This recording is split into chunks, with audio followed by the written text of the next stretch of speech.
Seltzer Richman. The title of my talk is Unlocking eBPF with Go. Here's a little bit about me. My name is Grant. Like I said, I live in Brooklyn, and I write open source software on the open source engineering team at Aqua Security, and you may recognize me by my little crab guy. Here's a little outline of the talk. I'm going to be talking a bit about what the kernel is. I'm going to talk about eBPF, of course. Also, of course, I'm going to be talking about Go. I'm going to give what I think is a super cool demo relating to eBPF and Go. And perhaps more of a goal than a part of this outline, I'm going to be hopefully inspiring all of you to start exploring eBPF using our awesome Go skills, and perhaps inspire some of you to realize that you could be a kernel developer. It's a lot less intimidating than it sounds, which is certainly something that I learned recently because that was always a goal of mine, and eBPF has been a really great place to start for me. Just a bit of background about what the kernel is. This talk is Linux specific. eBPF is a technology that's part of Linux. If you're at all in the space, you may have seen Microsoft recently announced that they're porting eBPF to Windows, but that's certainly still a little farther away. Perhaps a future talk of mine will talk about that. But this same concept applies to any operating system. That the kernel is the part of your operating system that deals with the hardware. So you don't often see it. It kind of works invisibly, which means that it's doing its job well. So like I said, it interacts with hardware, whether that's your keyboard and mouse taking input, outputting to speakers or your monitor, but also your internal hardware. So it handles all memory management for us. In your Go program, you're never specifying memory addresses for where you want to write to a file on your actual hard drive. The operating system will handle all of that translation for us. It also provides authorization schemes for us, like a UID, group ID, things like that. That's all provided for us, and so much more.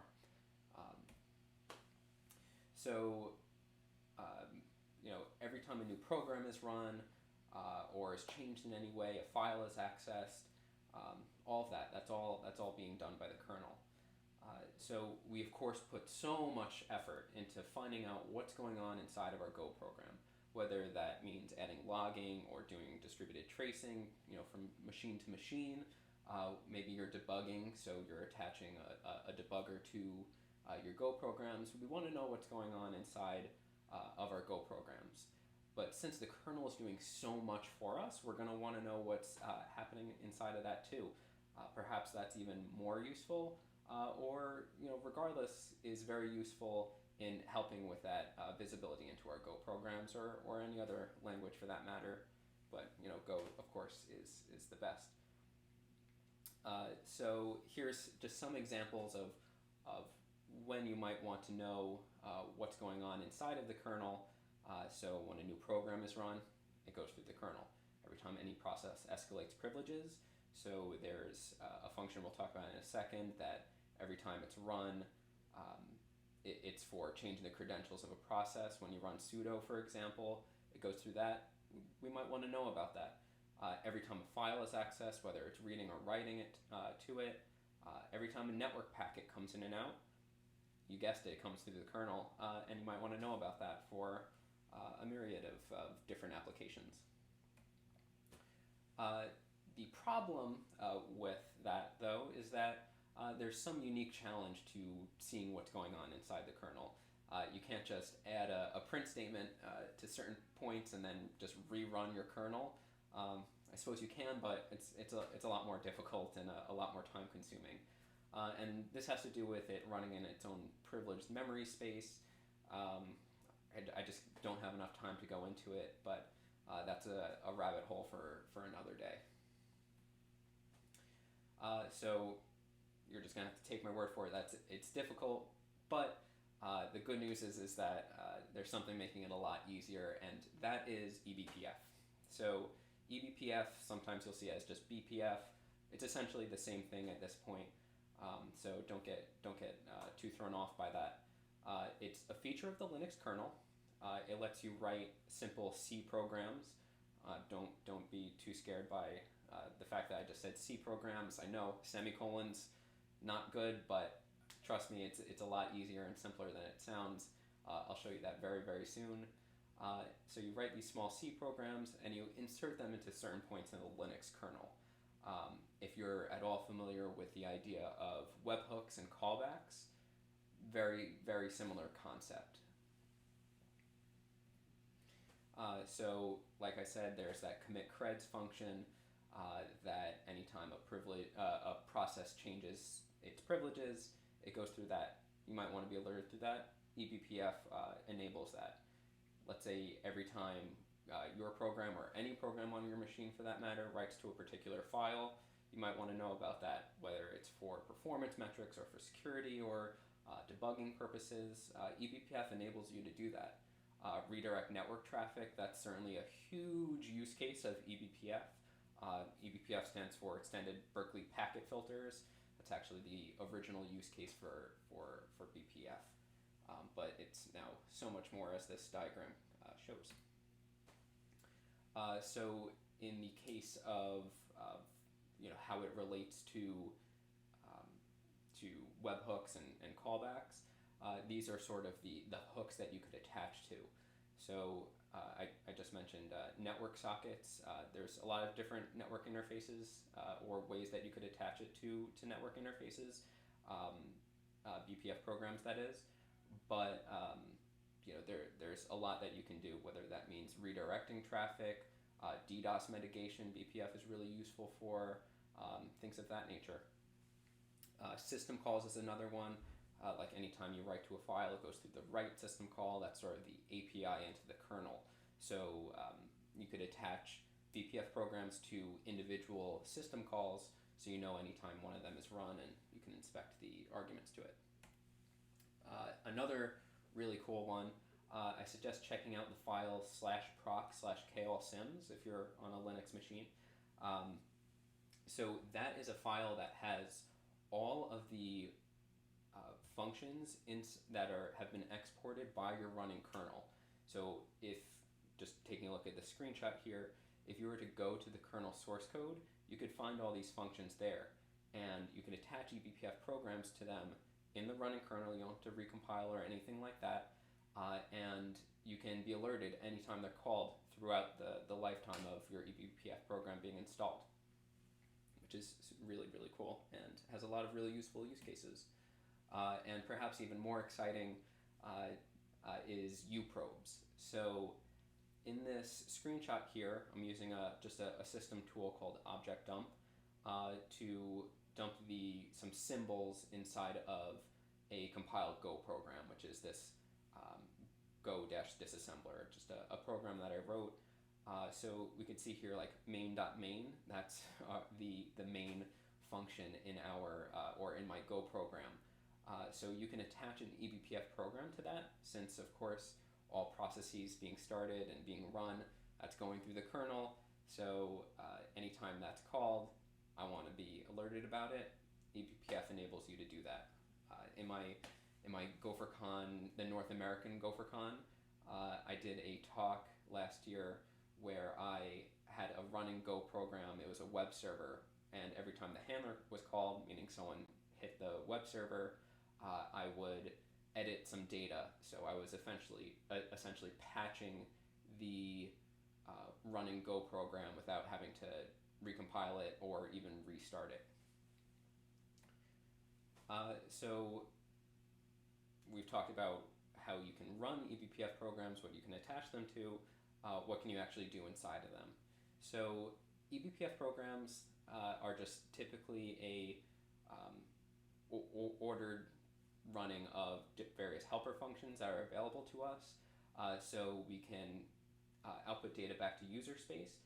So if you could sort of picture this before I do this demo in a second, you have the BPF program that's installed, And then we have a user space program which installs and monitors and attaches the BPF programs. And I'm going to show you how to do that in Go. But we get output from it. We can inspect data inside of our BPF program. You could traverse through memory. You can manipulate data, of course. You can redirect traffic, packets, and we could even call kernel functions. That's a new functionality that I would, that's another huge rabbit hole.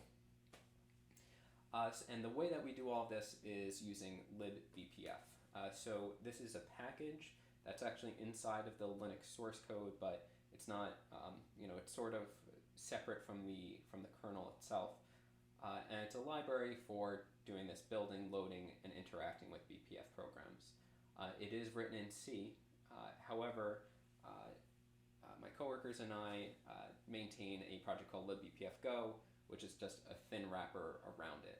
So what libbpf and therefore libbpf Go does is you can write just a regular Go program, and you can use it to load a compiled BPF object file and then interact with it. You can write a huge robust program that you'd like for orchestrating all these BPF programs. And again, how about I show you just a simple example of this, and hopefully this is going to make a lot more sense and be a lot more exciting. We're going to be using libbpf Go. This can be found on the Aqua Security GitHub organization, and it's just a wrapper around libbpf. So we're going to start here by writing a BPF program which will be attached to the execve system call. So execve is a system call that's used for the most part every time a new program is run and a process starts. So we're going to have two different source files. We're going to have a BPF file and a Go file. The BPF file is compiled into a object using claim, and then in Go code using libbpf Go, we're actually going to read that in and attach it to the kprobe that we want to, and listen for output from it. So I have a little bit of scaffolding here already for the BPF code. I'll briefly go over it. We have a couple of header files that we're including that have helpers for us. Don't worry about this VM linux.h include. I have a blog post about it if you're interested. We actually have to specify the license that we're using. And since we're sending information back and forth between BPF code and user space code, I'm defining this sort of message structure. So I'm calling this an event, and all we're going to want to find out every time there's an exec is what the process ID, the parent process ID, and what the command is that we're passing back and forth, or that triggered this exec. Next, we have a ring buffer. A ring buffer is the structure that's used for sending these events to user space. So the syntax here is a little strange. It's certainly not Go code, but essentially it's an inline struct definition that defines this ring buffer. It's mostly just copy and paste whenever you create one, except I'm just naming this one events. So this function here is the actual BPF program. So this is what's actually run whenever the BPF probe is triggered via this kprobe hook that we're going to attach it to. So let's actually get started. So since this is sort of like a callback, we each time are going to create a new event. I'll call this one record, and we will reserve some space on the ring buffer for it. That is just done like so. So we reference our events ring buffer. We have to specify the size of the event. And don't worry about that parameter for now. We also have to make sure that this works successfully, that there was space that we were able to reserve in order to pass the BPF verification. Whole topic into itself, so let's not worry about it. This is essentially checking if record is nil. So there is a concept within the Linux kernel called a test struct, and this is what represents the actual process of the actual process. So we can use this BPF helper function, BPF get current task, and this will give us a reference to the test struct that called the exec that we're attached to. Ton of information that we can get from that, but we're just going to get the process ID, parent process ID, and command. So all we have to do is set that up using this helper function, BPF core read. The cool thing about this helper function, it's actually a macro, and that's why it's all capital letters, is that it will enable us to run this BPF program after it's been compiled on any Linux kernel, regardless of its version, as long as it supports a certain configuration. But again, whole nother topic. Let's not sweat it for now. All you have to know is that this is reading in the process ID. We're going to do the same thing for the parent process ID. The task struct has a reference to its parent process. That's called real parent, and we'll get the PID from that. And then we also have a helper function that's going to get us the command that was actually run.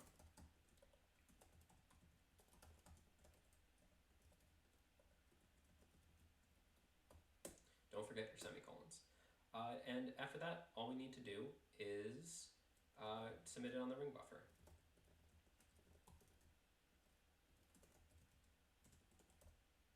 Like so. I'll do a quick review once we write our user space Go program. Again, have a little bit of scaffolding here. We're defining the same event structure as we did in the BPF code, which is one way of doing it. You could have a header file that includes just a single definition and include it in both. In this case, I think it's a lot easier just to redefine it. It's going to have the same memory layout. Let's get started. Like I said, we're going to be compiling the BPF code into an object file. So in Go code, using libbpfgo, we can read that in. And for the sake of this demo, I'm just going to ignore all errors. I don't have to go into why you shouldn't do that, but we'll call that object file when we compile it, main.bpf.o, and we will load it.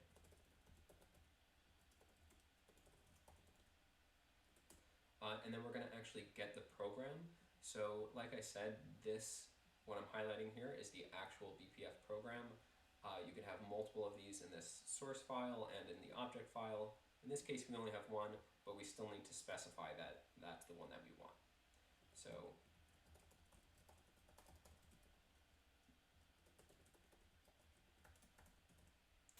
and this name is coming from the actual name of the function here. So we'll have the program and an ignored error, just like that.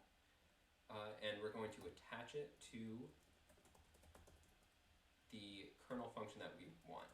So that is sys execve, and I'm getting that from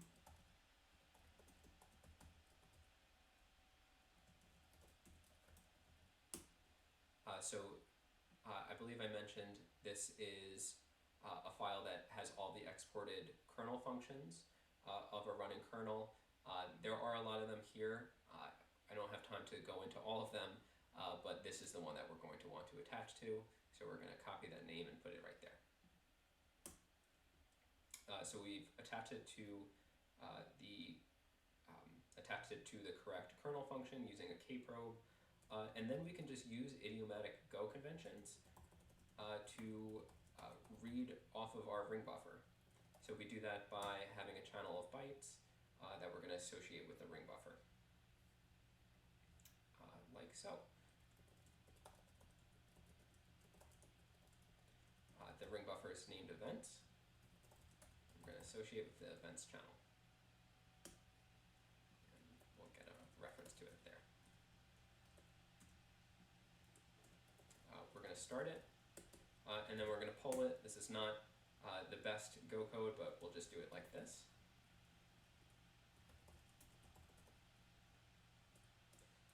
We need a reader for it, so I'll create a new buffer using bytes.newBuffer.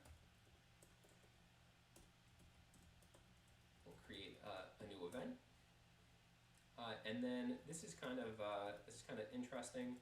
Don't rack your brain if this is a little bit confusing, but we're reading from this buffer, which has been populated with the byte slice, and we have to treat it as a little endian data. Endianness is something that has to do with the order of bytes, whether it's the largest bytes or the smallest bytes. I'm on an Intel CPU, so it's little endian. So we have to tell Go about that. We're reading from that byte slice in this byte order into this event struct. And at this point, we have all the information we need. We can just print it out. So let's do that.